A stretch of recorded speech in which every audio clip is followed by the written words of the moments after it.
Hello and welcome to our EV meeting. Here you can see who is presenting tonight. It's a very long presentation or meeting, so if you don't want to watch the whole thing or listen to it, just pick out what you want to look and listen to. All public gatherings.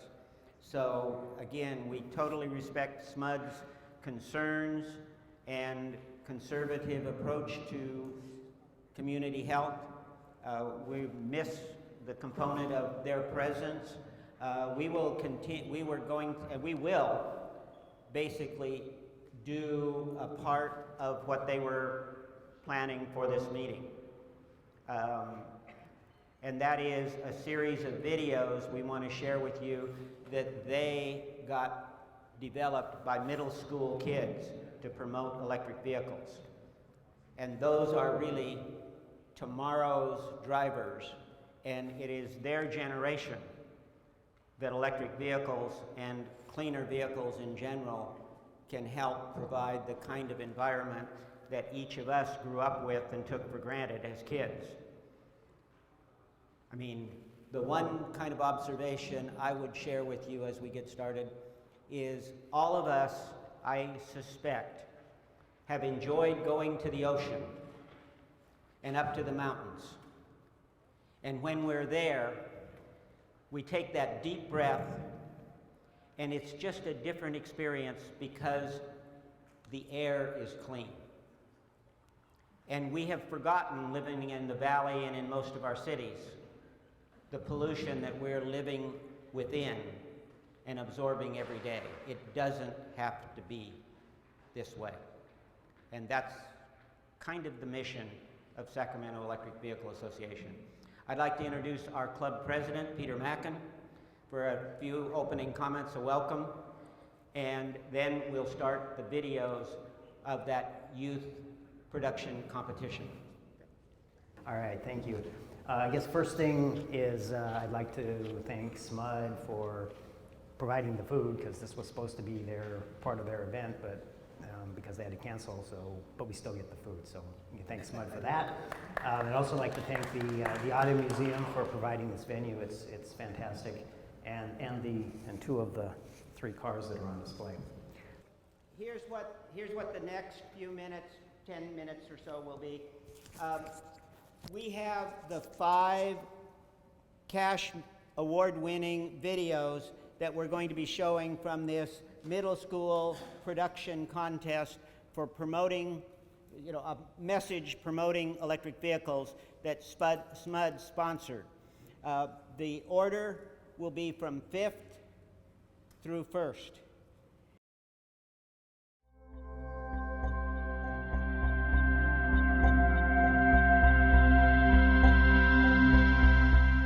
We're going to try to blow bubbles by slowly accelerating. Oh, I got one, I think. But you went too fast. This is what it's like to put lipstick on in an electric car with the accelerator. Dad! So this is what it looks like after, and this is what my lipstick looks like. It's kind of ruined now. So this is what drinking coffee in an electric car looks like.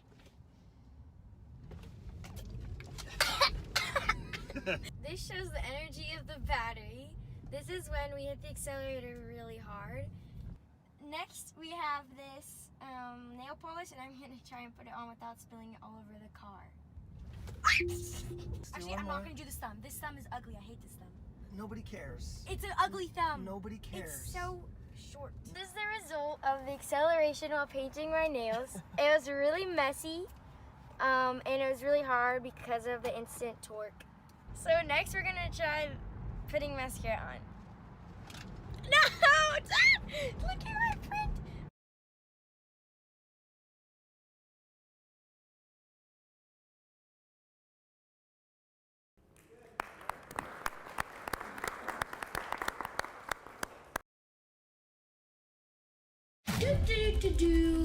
Hello, random people I've never met. I'm here to tell you, you know what? I actually forgot about what I was going to say. Just kidding. I'm here to to talk about EVs. That's right, you heard me, electric vehicles. By the way, my name is Pravaja Panir-Selvin. At this point, you're like, oh, it's one of those videos about how electric cars are safe for the environment and all.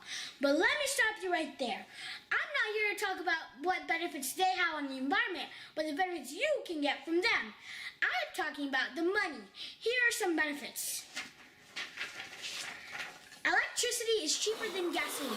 Americans pay an average of 15 cents per mile driving gas-powered cars, which really doesn't seem like much until you compare it to the fact that little electric cars are around one-third that cost. Given that electricity is significantly less expensive than gasoline, and since you'll likely charge your electric car in your garage most of the time, installing solar panels on your home can save you even more money on powering both your residence and your electric car. BTW, I'm purchasing for SMUD right now. Maintenance is less frequent and less expensive. Since electric cars are, electric, they don't run on oil, therefore don't necessitate oil changes. Another upside, the brakes on an EV typically don't wear out as quickly as those on a conventional car, which means even more savings for you. Tax credits. Electric car owners get tax credits. If you thought those facts were lame, this ought to be a game changer for you. If you're the original owner of an electric vehicle, you'll likely receive a tax credit just for helping to lessen your impact on the environment by driving a zero-emissions car. The tax credit can be as high as $7,500, depending on the make and the model. There is predictability fine print when it comes to EV tax credits, though. So be sure to ask your tax specialist any questions you may have. They shorten your time to get to places. Driving an EV means you have the privilege of using the HOV lane, aka the carpool lane, any time of the day, even if you're riding solo. If you live in a high traffic area, this not only saves you so much time, but also a decent amount of sanity. Talk about a win-win. And that's all I got for now. I truly hope I convinced you at least think about electric cars, have a general idea. Thank you for listening.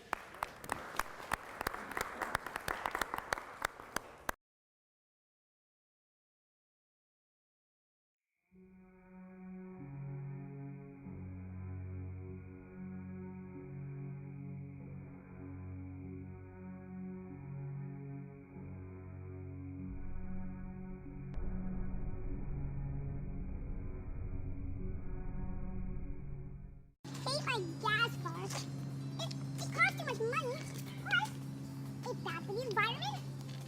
And it's just really bad. I wish I could get an electric, wait a minute, an electric car. And it's for sale. Credit cards are accepted. $5,000. Depression. B. Gone. I'm gonna buy. So, you gonna buy it? I don't know. What's in it for me? Well, it's good for the environment. It saves you money. And it doesn't even use gas. Where can I swipe? I want right here. Credit card. Swipe, swipe, swipe, swipe, swipe, swipe, swipe. Swipe. Oh! Let's go. Here you go. Yes, yes. Woo! Woo!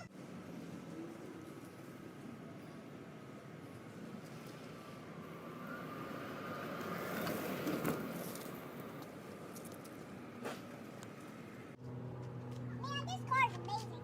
I love it so much. I think I should sell my gas car. That's a good idea right there. You got that for sale sign? Yeah, I'll sell it for $5,000, sure.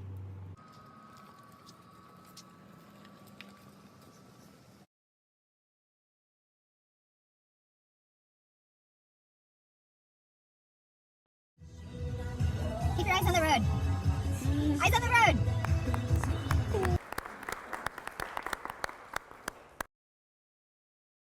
Are you tired of all the money you spend on your car? For example, gas and maintenance repairs? According to EIA.gov, in 2018, gas prices averaged $2.90 a gallon nationally. Here in California, they were much higher. That's a lot of money. We'll say goodbye to your old car and say hello to your new electric car. Electric cars are super cool and affordable. Did you know that SMUD offers incentives for your new plug-in electric vehicles? Now you can wake up every morning with a full tank. Electric cars also help the environment by reducing noise pollution. Electric motors are quieter, and according to the U.S. Department of Energy, they emit no exhaust and do not contain liquid fuel components, which can be flammable. Since electric cars are powered by rechargeable batteries, they have a lower risk of fire. Safety first. Want another cool fact? According to the California Energy Commission, there are 18,000 charging stations in California. Go to pluginamerica.org to find a charging station near you. And according to Forbes.com, California leads the nation in charging stations. Well, and I guess gas prices too. So do you think you are ready to charge up for change and go electric? Visit SMUD.org to find out more information.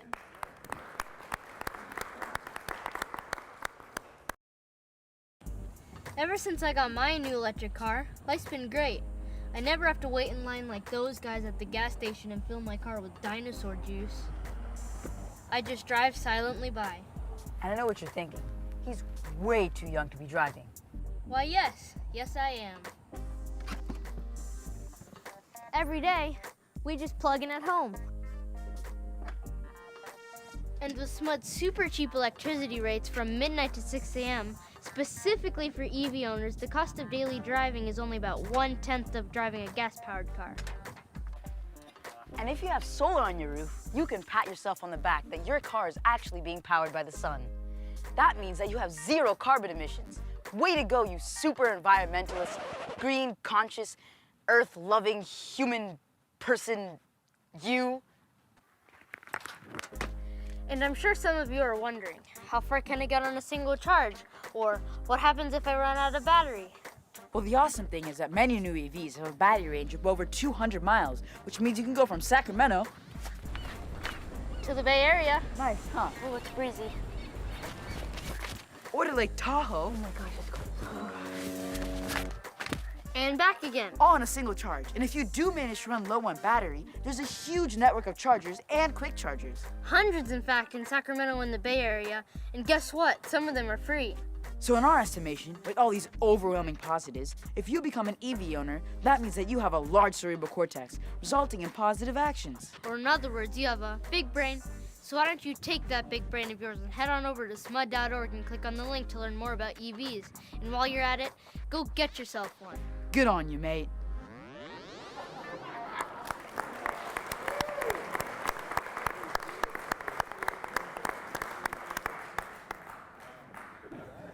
Okay, no, that was excellent. All right, so Okay, so what we want to do is also have a great big round of applause. Thank you for the California Auto Museum for hosting us.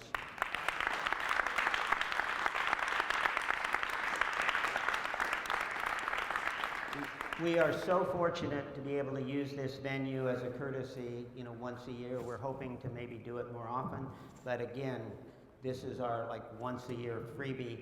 And what they have done to help us appreciate where we are in electric vehicles is to give us a cross-section of the emergence of the electric vehicle.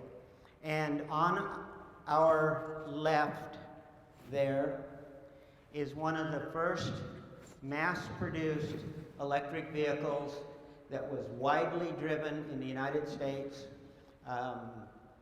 Something over 10,000 of these got produced across a 10-year period. So this wasn't a limited production run. And this is the Detroit Electric 1911 version. In contrast to the car beside it, the EV1, what you'll notice immediately is, in those days, aerodynamics were not a priority. This thing is about as big as and square as a barn. Now, this had huge functional advantages because people in that era wore, both men and women, big hats. So part of the design of the vehicle was to accommodate people sitting upright with hats. And electric cars in that early period had another significant function. They were safe to operate in terms of the kickback that gasoline engines had with hand-cranked starters. I'm old enough to remember some of my teenage icons, had hot-rodded cars that still had cranks. And Thankfully, it was not an era for me. I would have been in the electric category because these things were easy to start, they were simple to drive and steer, they were incredibly simple to recharge as well. You just had to plug them in like we do now. They weren't fast, 20 miles an hour on this one, but the advertised range was 80 miles. Now, I don't really believe that because I'm a skeptic, but the bottom line is electric cars were competitive with gasoline vehicles at the turn of the century. And the convenience of gasoline and the marketing, clearly as a product, the gas engine won that battle. Now, fast forward 80 years. And in center stage here, we can have the next slide. What we have is, I'm not sure which year this is. These things were produced for 3 years and leased. One of the first really effective, incredibly popular electric vehicles. This museum has basically in their display that Detroit Electric and this non-running EV1. The only reason GM allowed this to still be shown is they stripped the drivetrain from it. So it's not functional as a vehicle, but as only a display. And I want to call up our EV1 driver, owner, to talk about his experience because, again, all of the running versions of these cars were crushed. So Eugene, can I get you to come on up? Can we have the next slide? So every time I come into this museum, I have to go into the corner there and look at my red EV. It brings tears into my eyes because you'll see later what happened to them, but it brings back so many good memories. And I was ready to say that a couple owners that we had in our group, Tom Dowling, had one, and Daryl, and then we have another Daryl back there that has one. If you want to come up too, and here's one, you want to come up, you get to say a couple words. I didn't get to drive the car a lot. So we had a family and kids. My wife was the first taker. She loved the car. And go to the next slide.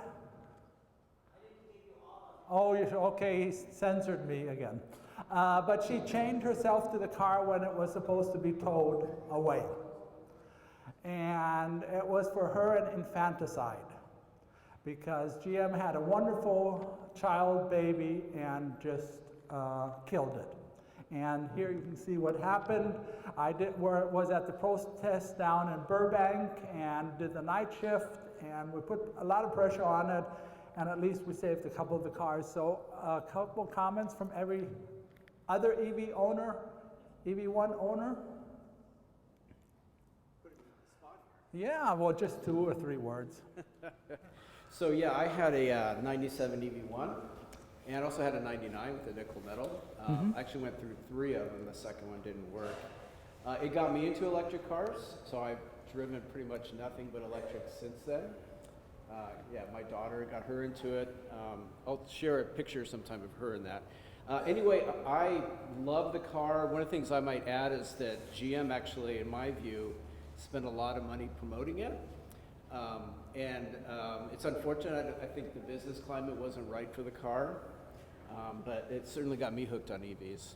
It was a nice car. Yes, it was beautiful. Yeah, and I want to say one more thing. Do you know where the center of EVs was around this time in Northern California? Any guesses? Voltageville?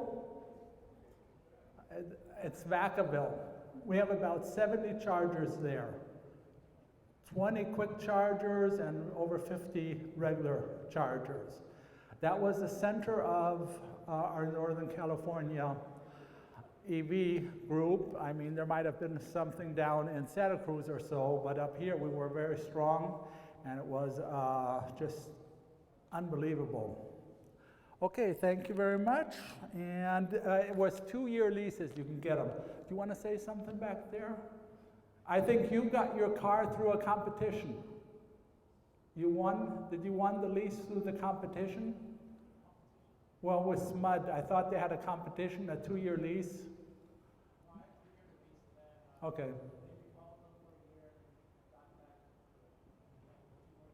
Okay, you had it for 5 years. Okay. Well, thank you very much, and it was a great car. And again, a sad, sad day for the whole evolution of electric vehicles. Well, look. Yeah. They could have sold every car for $1 million to collectors and had some good press. Okay. And next slide. So that gets us to 2020. And I want to thank Nilo of Rockland and their employee representative who brought the Taycan. What can you say about a piece of sculpture and efficiency and functionality that looks and drives like that?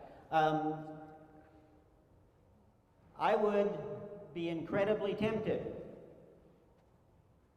to pick this because I think it's gorgeous.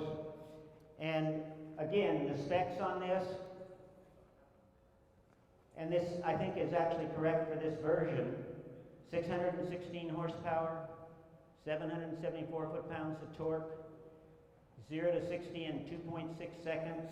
This is equal, very close to the Model S performance T100Ds. They claim 2.4, so I've seen drag races where it just depends on who gets the best launch, and it's almost coincident. And the other thing is that the new Porsche has the highest level of charging rate possible that we have in any of the vehicles. So we're coming into, with the Porsche and the vehicles that are imminent to the market, with incredible new technology. And for those of you that, the few of you here that really haven't driven electric cars, you've got to get behind the wheel.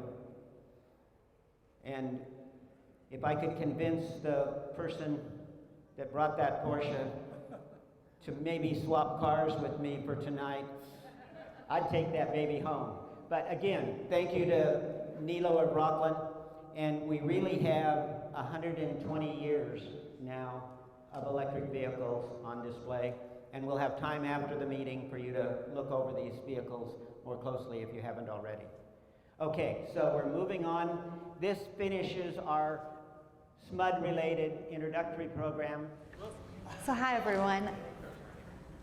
So my name is Jennifer Venema. I work for the city of Sacramento. It's great to see so many familiar faces. I'm just here to share a quick update and provide a preview of a report we're working on. So let's go to slide number 2, please. You will recollect the last time I came to one of these meetings, we were in West Sacramento and we were talking about infrastructure upgrades at city-owned parking garages. You can see on the list here now all of the city garages where construction is underway, with the exciting update that at City Hall Garage, construction and installations are complete. How many people have charged at City Hall Garage or do so on a weekly basis? Any hands other than me? Aha, a couple. New ones or ever, generally, yeah. Okay, great. So we had a lot of broken ones. We had many that didn't work. So now we actually are up to 40 connectors. These are the ChargePoint dual connectors, as you can see on the photo. So you will need a ChargePoint account to come and use the chargers. However, it's still free at this point. So just have the card, flash it, plug in. These have been greatly utilized already. So you can find these at the new City Hall Garage. That's at the corner of 10th and I Street. Once you get in the garage, we have a bank of them on the 2nd floor, and most are up on the roof, floor 8. So just wanted to provide that exciting update. We have construction underway, as I said, at the other facilities as well. That should be complete within the next 3 to 4 weeks here.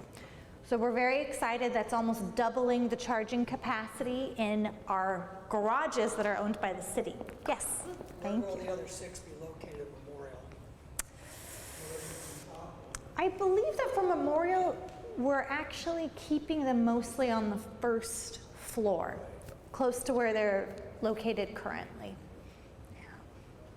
Any other questions on the chargers? That is my understanding for ChargePoint. Or you can use your app on the phone. Or your app. See, I hadn't quite figured that much out. Thank you. So app or RFID card. That's a free account. Yeah. Just have to log your information. You might have to give them a credit card to register, but you wouldn't be charged for using these chargers. Yeah. Great. Yes.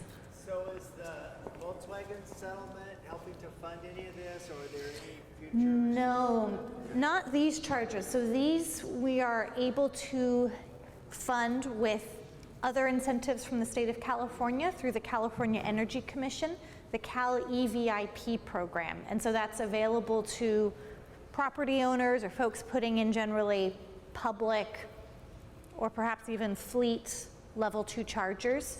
There's still rebates available if you're interested. Yes?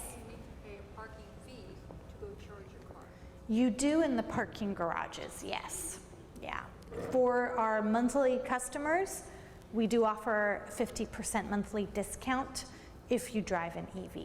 And we have about 100 members in that program.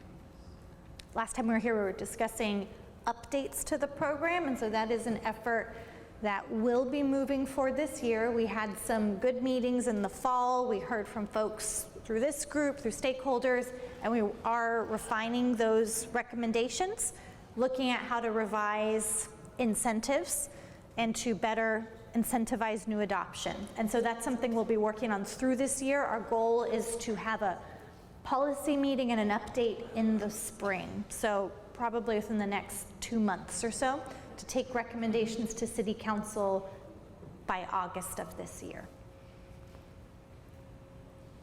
Yes? What about the sort of, I don't know if it's etiquette or rules around having your car charging and then it's done charging, and when do you need to move the car and things like that? Yeah, that is a good question. Now, with the installation of these chargers, with the dual connectors, you will get a lower level charge if there's 2 cars plugged in at once, but we've done the math. We think based on the average commute, it'll still be enough for people to generally get home, looking at average trends.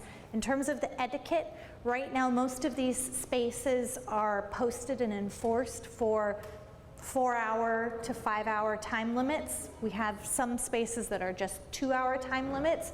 However, we are open to testing and experimenting a little bit. We've heard some folks say we really need more 2-hour parking. Others say we need longer parking. So with the infrastructure, we will be looking to maybe test that a little more. At this point, the ones on the roof, half of those have no parking time limit. So just a little tip to the wise, we can't give you a ticket there until the signs are up. Yes? I'm just curious, with the ChargePoint, do you know if there's an ability for them to notify people that another charger is available if somebody's parked nearby waiting for a charger? I believe there is. We don't quite have that integrated through our city systems. Looks like maybe a few folks want to comment from the audience.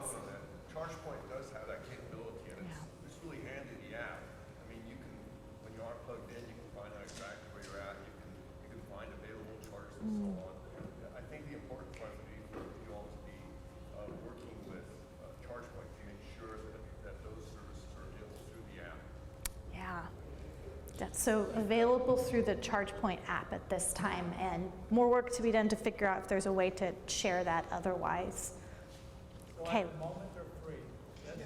Yes, they are. And we're going to wait until we have good solid data for the next 6 months or so about utilization before we start to test and develop a pricing structure for those. And I'll take maybe these last 2, then we can move on to, I have a few other slides. Yes? My daughter does use the ones at Memorial, and she gets there later, so they're all taken And she checks the ChargePoint app to see when the green circles show up, so it goes down. And I do want to compliment the change in the signage. It used to be 8 to 5 only, and internal combustion engines could take the parking spots when people are going to Music Circus and block it. Yeah. Now it's all 24 hours, thank you. Excellent. Glad to hear that feedback. You're welcome. Yes. Is there one last question in the back? I take it all the charges are level 2? Correct. So all the city-owned infrastructure in the garages is level 2. And are you contemplating fast charging at all? Yeah, let's go on to the next slide, and we'll touch on that a little bit here. So at this time, the city, as an entity, we're not in the business of installing or owning or operating fast charging ourselves. SMUD does have some fast chargers through the region. We host some at Sacramento Valley Station, but this is where the Electrify America investment comes into play. They have successfully completed construction of their fast charging network throughout the region. So with over 10 fast charging hubs in city limits, we have, 10 in the region, 7 in city limits. And what we're currently working on is our first 2-year progress report since adoption of our EV strategy in late 2017. We intend to create a highlights and accomplishments report, which we will present to the City Council, or at least submit to City Council as an informational update. We're planning for April 21st, right before Earth Day. And once that report is available, we'll be sure to share it so it can be distributed to the membership group here. And what we have seen is over the last couple of years, we've made great strides. We've observed over 1,600 vehicle registrations. Let's go to the next slide. So it's jumped up our EV ownership. I think George is flipping us to the next slide there. It's jumped us up by 52% in terms of the number of registered zero-emission vehicles. Now this is based on DMV data. So a 52% increase in ownership within city limits. And in terms of annual sales, for the percentage of sales that are zero-emission vehicle purchases, that's jumped from 2% to 8% based on best available data. There's a bit of a lag here. This is missing purchases in 2019 when we know there were over 300 electric EVs purchased before fleet purchases were made, et cetera. So we've seen progress on the numbers. What we know is it's nowhere near as dramatic as we need to achieve council goals of 75,000 EVs or zero-emission vehicles by 2025, and the new goal of carbon neutrality by 2045. So there's still a lot of work to do. But in terms of the fast charging infrastructure, we think we're one of the highest in the nation for the density of public fast chargers. The International Council on Clean Transportation ranks our region as the 5th highest in terms of publicly available level 2 or fast chargers per capita. And as noted, Electrify America has completed their $44 million investment in our city for their SAC to Zero programs. So the next slide, please, shows us this included infrastructure. It included zero-emission buses and shuttles, and a lot of outreach. So there's a mixture of photos here. This shows we've got curbside fast chargers that were deployed in partnership with EVgo, so that's a separate effort. We have city fleet chargers in the bottom left-hand corner. We've got over 40 that have been installed in the last 2 years, more purchases for our fleet. Then up top you see just a few examples of Electrify America's work in our community. And so that concludes my updates. I'm happy to take 1 or 2 questions before we go to the next speaker, if there's any more. Will you stay for a little bit? Yes, I'll be around for any more questions. Thank you so much.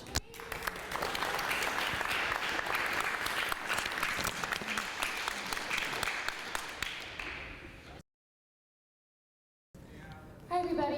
You'll need to hold that. I need to hold this? That's for the video. This is for the PA. Oh, got it. All right, how do I look? I look right? All right. I'm ready to move. All right. My name is Gina O'Neill. I work with the Air District. Jennifer, very well done, love. I wanted to tell Christine from the Auto Museum, thank you so much for the venue. We're a proud sponsor of the Auto Museum, and we're also a proud sponsor of SacEV. I also wanted to introduce you to Miss Myra, who is one of our recipients of a Clean Cars for All vehicle. Miss Myra, do you mind standing up and just letting people say woohoo for you? Thank you. I'm also co-coordinator for Sacramento Clean Cities, and we're actually the ones that sponsor SacEV, and we're really in alignment with the reducing emissions through electric vehicles, although I will say that I personally own a hydrogen vehicle, but I won't talk about that today. So, Miss Katy Cox, she's the project manager for Clean Cars for All. Do any of you know about Clean Cars for All? Oh, good. Okay, great. Excellent. Okay, so she is the project manager. I help do little things like design websites and, bring pilot people in and send out a few emails to the 800 applicants that are already on our waiting list. And I believe Miss Emily from Grid Alternatives is here. Are you here? Miss Emily, please stand up. She's a very important part of this. She works with Grid Alternatives. They work for us. They are our sub-consultant. And Miss Emily, you're one of our case managers, is that right? Fantastic. So if you apply, she might be your case manager. So we're pretty excited about that. Am I doing this wrong? Am I doing this right? Okay. All right, I'm afraid to move now. So Miss Katy Cox, again, she's the project manager for Clean Cars for All, and I'm just delighted to have her speak to you tonight about the program. Please welcome Miss Katy.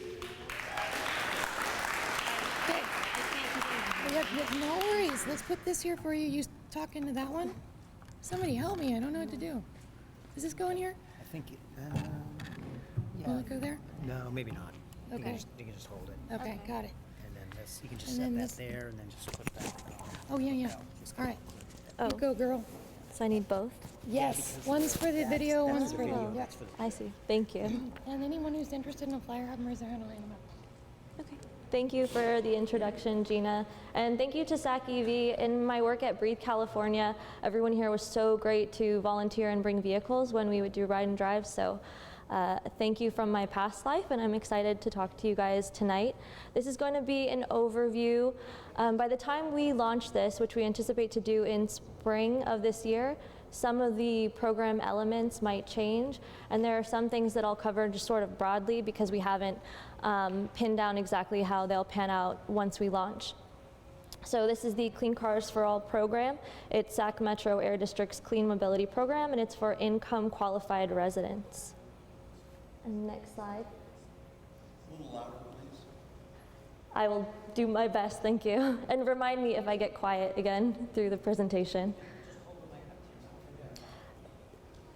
Thank you. So this project is currently CARB funded through 2020, so that's funding from California Air Resources Board. We aim to issue more than 300 awards, and the vehicles that we can award for are listed, so plug-in hybrids, all electric, or fuel cell, and those are new or used vehicles. This is limited to residents of Sacramento County. Where we have partnerships with Grid, Flux, SMUD, Plugstar, and Pick and Pull locally. This program will be managed via an online portal, and Grid Alternatives will be doing the heavy lifting with that and actually helping participants in the day-to-day. We want to be realistic with turnaround times. You know, we're hoping that we can get people through the process in 30 days, but because of some of the documentation we'll require to verify things like income, it may be more like 30 to 60 days. Next slide. Oh, actually, I'm sorry about that. Can we go back? I had a link on the past slide that I wanted to see if we could access. Sorry about that. So what I'm hoping we'll be able to show you is an eligibility quiz, and it's a low stakes tool we have online right now that anyone can access and see if you yourself are appropriate for this opportunity, or if you know someone who might be. So we don't have time to really run through it all today, but this is the type of information that we'll need to verify your eligibility. Oh, thank you for who's helping us out. And so then at the end of this, it prompts you to call one of our case managers or go ahead and email them to get on our eligibility list. Yay. And we might change the language around you passed, but make it a little bit more vague and say, you seem like you're eligible. Give us a call. Thank you. And then if we want to get back to the 4-step process slide. Thank you. So it's a 4-step process. To participate at all, you have to turn in a 2005 model year or older vehicle, and that's 2005 based on this calendar year, so really it's a 15-year or older vehicle. And before buying a car, we encourage you to check your eligibility, submit an application when applications open up online in spring of 2020, and wait to be approved before you shop. So this is not a rebate. You really need to be approved before you shop, and we want to stress that because we know it's unique to this program. Then you can choose the scrap and replace model or the scrap and forget model, which I'll describe. And after you have your replacement vehicle or you opt out of independent transportation and move towards shared mobility, then we ask you to take your car in to get scrapped. Next slide.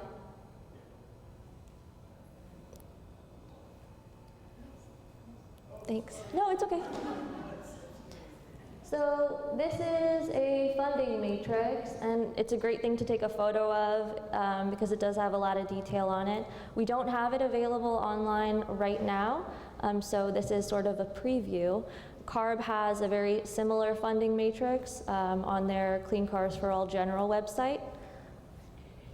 So this describes rebate amounts, or excuse me, incentive amounts. You can see that you aren't going to get any more of an incentive for all electric over a plug-in hybrid, and I know that's a big question for a lot of folks. And then the scrap and forget model, the incentive award is uniform, no matter your income.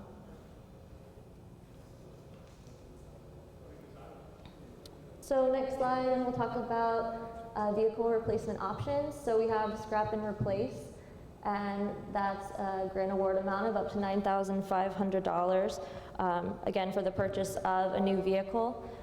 You can actually purchase a new vehicle, you can lease a new vehicle, or you can purchase a used vehicle, and there are different requirements depending on the vehicle type that you choose. The website has a little bit more detail right now, but we'll have a more robust outline probably in the next month or so for people who are interested. If you purchase a used vehicle, the used vehicle needs to be no more than 8 years old and have less than 75,000 miles on it and have a clean title. We also offer charging support. And any vehicle that you purchase, new or used, needs to be purchased through a Clean Cars for All authorized dealership. And that's a dealership that's in agreement with the Air District. And we'll have a list of the available dealerships online. And when a participant gets an award letter, a list of dealerships will accompany that award letter too. So charging support, this is one of the things that we'll need to be a little vague about right now. But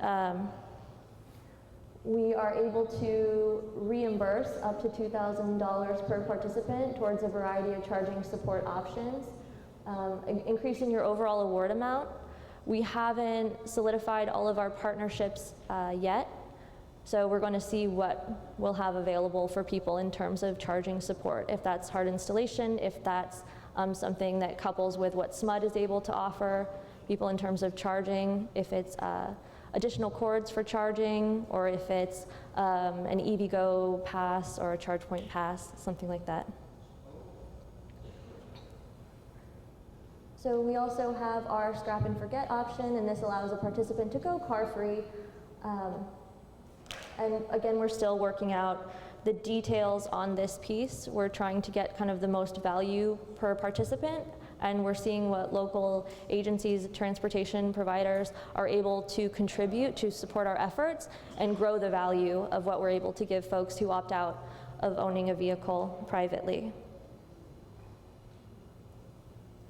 So this is my last slide, and I misspelled the email address for our case managers, but we have flyers that have the correct email address. I'll be here to answer questions, and so you can get it from me But it's, oh, thank you. Look at that, so responsive. So it's just Sac Clean Cars at gridalternatives.org. Right, Emily? Hey.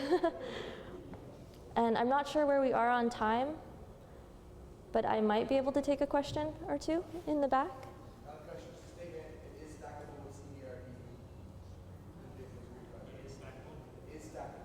Oh, it is stackable, right.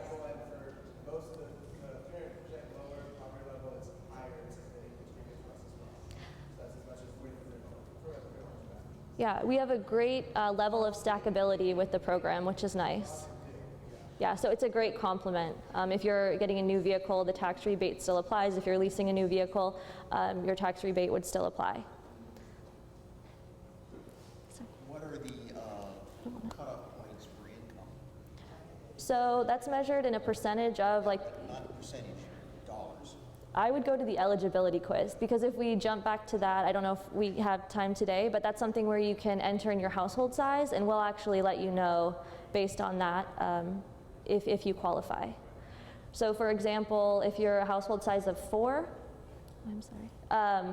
and you have, say, a household income of $100,000 annually, you would still qualify for the lowest level of our incentive, but you would still qualify. Yes. Oh.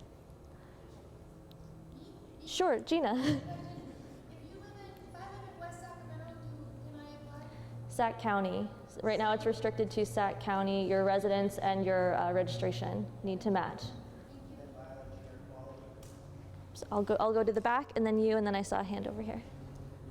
Yes. Technically, if I have an old car, I'll get a car. I give it back to you guys, and you give me the $9,500 or whatever, $1,000. But I can get a plug-in hybrid, never charge you to use again. Is that correct? If that was, if your goal was to game the system, I think that that's a possibility. Yeah.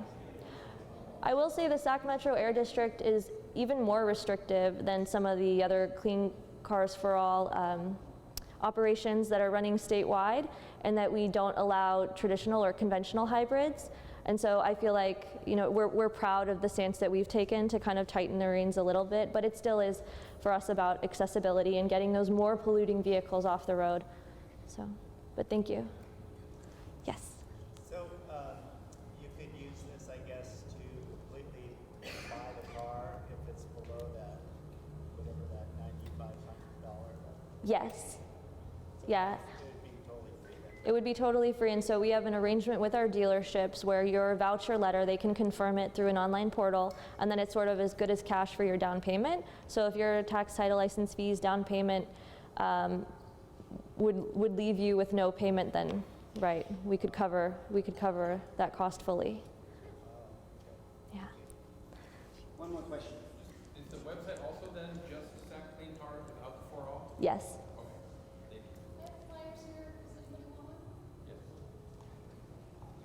Thank you.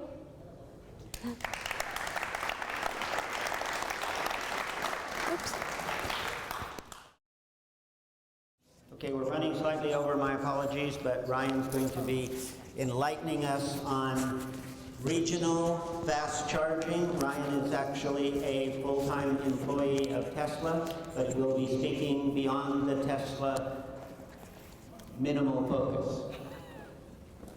Let me mic you. Yeah, right there. And thank you. Thanks, George. Again, my name is Ryan Udy. I wanted to talk to you guys today a little bit about EV charging, just from the sense I have a little bit of different mindset, I guess you could say, than a lot of others. Anything I say today is not coming from Tesla as a company. This is me as an EV owner and as a fan of the SacEV Club, and being an EV owner for many, many years. A few of the things I wanted to talk about today were really coming down to 3 points, which is kind of ironic from our previous speakers, that I think Sacramento and California really need to focus on and keep focusing on for the EV charging infrastructure. Number one, education. Whether it's public education, City of Sacramento, private education, and organizations such as this. I think that's crucial for everything that we're doing. As you can see from the middle school videos, how far that really, really goes. Myself, when I was in college, one of the things that got me into electric vehicles is sitting right here. So this was actually one of my dream come trues, is to be able to see this in person, as weird as that might sound. So this made my day today. I was just a kid from the Midwest, and I knew I was a fan, and it was really popular in the Midwest to see an EV1 going around as an all-electric vehicle. So education is one of the key factors that we really need to keep pushing on. So everybody here, whether you're an EV owner or not, keep going, keep all that hard work. Jennifer, I don't know if you get enough thank yous throughout the day of everything you do. But everything that you guys are doing it, keep pushing, keep talking about electric vehicles as much as you can. Number two, infrastructure, which is what I do mostly on my daily job. I travel around NorCal working on EV charging infrastructure for Tesla. It's interesting to talk about. George, he wanted me to talk a little bit about DC fast charging today. Ironically, about 90% of the charging really is level 2 charging.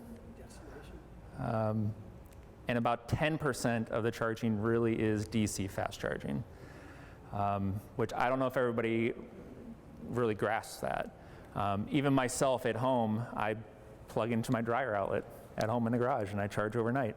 Super easy to do. That's what a majority of EV drivers, as you all are, you guys know that most of the charging is level 2. So what the City of Sacramento is doing with that infrastructure around downtown is, number one, it's not easy to up that infrastructure and double it. Number two, that's probably some of the most important work that's really done around the Sacramento County and in the City of Sacramento. So keep up the good work there with the level 2 side of the business. DC fast charging trends that I've seen, as you guys will see in the news, every company that's out there working on DC fast charging, they are working as fast as they can. I myself wake up in the morning thinking, this morning's a great example, thinking to myself, first thought is, man, I hope there's enough power at that location around Sacramento. It's what we live for, and it's what we do all day. So every company that's out there, I can tell you very, very much that I've been working with through the years, whether it's with Tesla, with EA or ChargePoint, everybody out there is working very, very hard on the DC fast charging network. It's amazing the work that needs to be done in the background that nobody really sees. It's kind of funny to look at, if any of you guys ever go to the TMC website, there's a lot of speculation about charging and what's really going on charging stations that are in construction. It's amazing how close people are to what's really going on. It makes me smile. I like to read it. But there's so many things that are missing that we really are working on. And I wish somebody from SMUD was here too, because I'd thank them. It is not easy. You don't just call SMUD up and say, hey, can you put a transformer down for a DC fast charging spot? It's not that simple. So everybody that we work with, whether it's with a city, jurisdiction, private landowners, there is a ton of work just to get one site open. And if anybody wants to talk about it, I'm happy to talk about it after this and answer any questions, of course. But number three, what I wanted to make sure everybody focused on when it comes to EVs and even EV charging is not necessarily the infrastructure, but the product development. So seeing new cars coming out that are gorgeous cars and the ability to have the products out there is a huge step in everything that we're doing and everything that we love here with electric vehicles. So keep encouraging that. I hope that I see thousands of these cars out there, thousands of the Ford Mach-E's out there on the road today, or when they come out. I love going to the Velaz meeting last week and actually seeing some of one of the guys from Ford out there talking about it. It's something that we really need to see more of, is more of that innovation on the product development side of the business. I can assure you, everything's being worked on. Even if you don't read about it all the time, some of the stuff you read about is true, some of it's not. I can assure you that every company out there is working day and night to get more infrastructure built for all of you. Questions? You're doing a great job. Jennifer's doing a great job. SMUD's doing a great job. The manufacturers are the ones that need to spend their advertising dollars and get the consumers aware that Porsche makes something that's, I mean, it's sad how little attention the EV market is getting on national media from the Madison Avenue, from the advertising. I gotta say, at the Super Bowl, half of the car ads. I know, but that's one day. I know, but I'm saying of it's coming. It's coming. Look how many Toyota commercials are on right now. It's true. I saw a Jeep, all-electric Jeep ad 2 nights ago during a Cosmos. National Geographic. National Geographic show. Yeah. Well, we were watching an ad, and all of a sudden it was an EV Jeep. Yeah, that's amazing. It's amazing what you see out there. It really is. Oh, she was saying that she saw an advertisement for an electric Jeep posted on TV a few days ago while on a show. Yeah. Elon said way back when that he'd be more than happy to let any major manufacturer use the supercharger network. Yes, he did. None are. Why is that? Great question. But no answer. No, that's a good question. I don't have an answer for that. We can't answer for them. They've not made any public statements. But that offer, I like you. I remember that offer. And it makes a lot of sense. But territory is territory.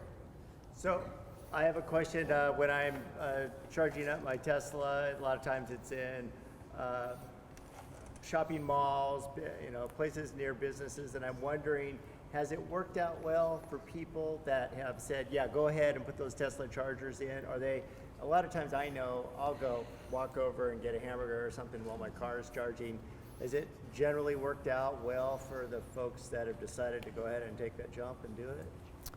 Yeah, that's a good question. I can't speak for every single site. Number one, I think it's important to know that every location is different. Every landowner is different. I think we can talk afterwards if you want, but that's an Hand up for quite a while.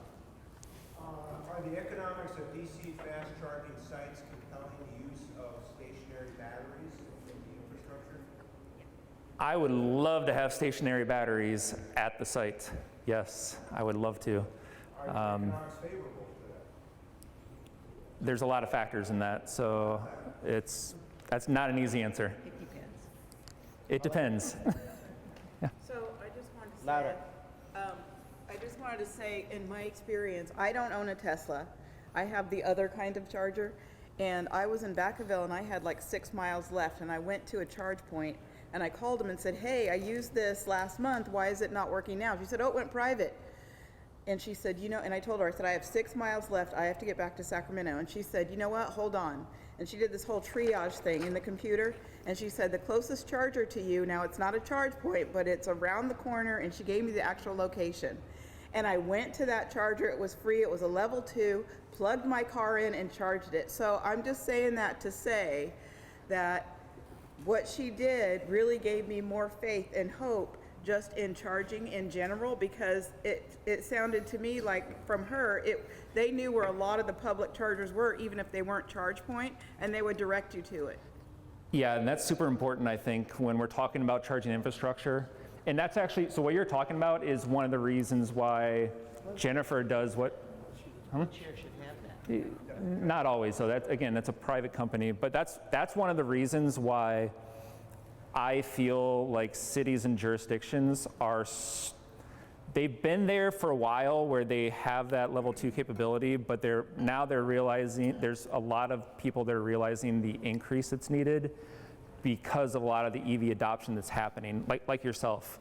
Okay, I'm going to take one more question in the back, and then we've got to cut this off. And there'll still be 10 minutes or so before we have to clear. And you're welcome to come up and talk to Ryan. Go for it. I'll just mention quickly, plug share is a wonderful institution. Does anybody else have a folder on their phone that's just an EV folder and you have a bunch of apps in there? Yes, I love it. Thanks, George. Thank you.